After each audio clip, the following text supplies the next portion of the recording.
మంచి మాటలు, రుజువులతో నిమిత్తం లేకుండా ఒక విషయాన్ని సత్యంగా భావించడం నమ్మకం. మీరు తప్పనిసరిగా చేయాల్సిన పనిని చిరునవ్వుతో చేయడం అన్నది సహకారం అవుతుంది. నిర్భాగ్యునికి నిద్ర, అభాగ్యునకు ఆకలి ఎక్కువ. అంతరంగంలో ఉన్న ప్రేమ కంటే బహిరంగంగా మందలించడం మంచిది. అజ్ఞానం అన్నది మనస్సు యొక్క చీకటి. అహం నశించినప్పుడు ఆత్మ మేల్కొంటుంది. చరిత్ర చదవడం కాదు, చరిత్ర సృష్టించాలి. నిరాడంబరమైన, యదార్థమైన వ్యక్తే నిజంగా గొప్ప వ్యక్తి. ఆశించడం వల్ల కాక, అర్హత సంపాదించడం వల్ల దేనినైనా పొందవచ్చు.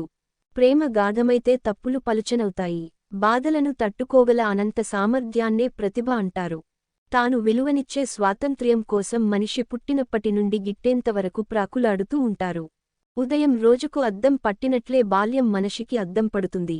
కవి అన్నవాడు ఎప్పుడూ ఆకలితో అలమటించేవాడుగా గాని లేదా భగ్న ప్రేమికుడిగా గాని ఉండాలి. క్రమబద్ధతను పాటించకుండా సంపద, పరాక్రమం లేకుండా విజయం, ఉపకార గుణం లేకుండా పేరు, ఆధ్యాత్మిక అజ్ఞానం లేకుండా ముక్తి లభించవు. సంపదకు స్నేహితులు మొండు, కాని పేదరికానికి కొంతమంది మాత్రమే. ఇతరులను గౌరవించడం ద్వారానే గౌరవింపబడే హక్కును పొందగలము. సంతృప్తి పేదవానికి సంపద ఇస్తుంది, అసంతృప్తి ధనవంతుణ్ణి పేదవానిగా చేస్తుంది. ప్రేమ పొందేవారిని, పంచేవారిని, ఇద్దరినీ బాగుపరుస్తుంది. Doctor curl మెన్నింజర్. ఆంతరంగిక అనుభవంలోనే నిజమైన ఆనందం దాగుంది. మనం అభ్యుదయాన్ని పొందాలంటే చరిత్ర తిరిగి రానివ్వకుండా కొత్త చరిత్రను సృష్టించాలి. తనకు అర్థం కాని వాటిలో మనిషికి మరింత నమ్మకం. మంచితనం ఉన్నవారు తమ బాధ్యతలను నిర్వహిస్తారు.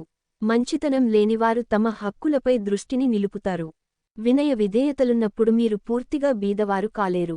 వినయ విధేయతలు లేని పక్షంలో మీరు నిజంగా ధనవంతులు కాలేరు.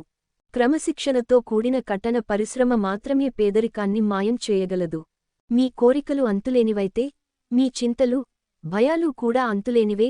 Thomas puller. గతం త్రవ్వకండి, వర్తమానంలో పనిచేస్తూ భవిష్యత్తు నిర్మించండి. మనం ఎంత చదివితే మన అజ్ఞానం అంత బయటపడుతుంది. క్రియ సామర్థ్యానికి సంబంధించిన ఏకైక మార్గం. క్రియ సామర్థ్యానికి సంబంధించిన ఏకైక మార్గం. అంత్య నిష్ఠూరం కన్నా ఆది నిష్ఠూరం మేలు. దైవ భక్తికి అర్థం, ఆదర్శాల పట్ల ప్రేమ. ఉత్సాహం లేనిదే ఏ గొప్ప పనిని సాధించలేము. సలహా ఆముదం లాంటిది. ఇవ్వడం సులభం, తీసుకోవడమే కష్టం. మౌనం మనిషికి ఉత్తమోత్తమ ఆభరణం. ఒక వ్యక్తి గుణగణాలు పరీక్షించి చూడాలంటే అతనికి అధికారం ఇచ్చి చూస్తే చాలు. చక్కటి ఆలోచన, సరైన ముందుచూపు లేని మనిషి జీవితంలో అడుగడుగునా ఆపదలు చుట్టుముడతాయి. ఏదైనా కానివ్వాండి, అతి అన్నది చెడ్డది. పసిబిడ్డ మనిషి తండ్రి. విద్య సౌభాగ్యానికి ఒక ఆభరణం మరియు ప్రతికూలతలో ఒక అభయస్థానం. పిడికెడు లోకజ్ఞానం తట్టెడు చదువుతో సమానం. మిమ్మల్ని మీరు ప్రేమించుకోవడానికంటే కూడా ఎక్కువగా భూమిపైన మిమ్మల్ని ప్రేమించే ఏకైక జంతువు కుక్క. చదవదగ్గ విషయాలు రాయండి లేదా రాయదగ్గ పనులను చేయండి. ఆత్మాభిమానం అన్ని సుగుణాలకు ఆధారం. పతకాలు కాదు పొల్గొన్నామన్న భావనే 10,000. నీ పట్ల ఇతరులు ఆసక్తి చూపాలనుకోవడం కంటే ఇతరుల పట్ల నీవు ఎక్కువ ఆసక్తి చూపినప్పుడు ఎక్కువ స్నేహితులను పొందవచ్చు.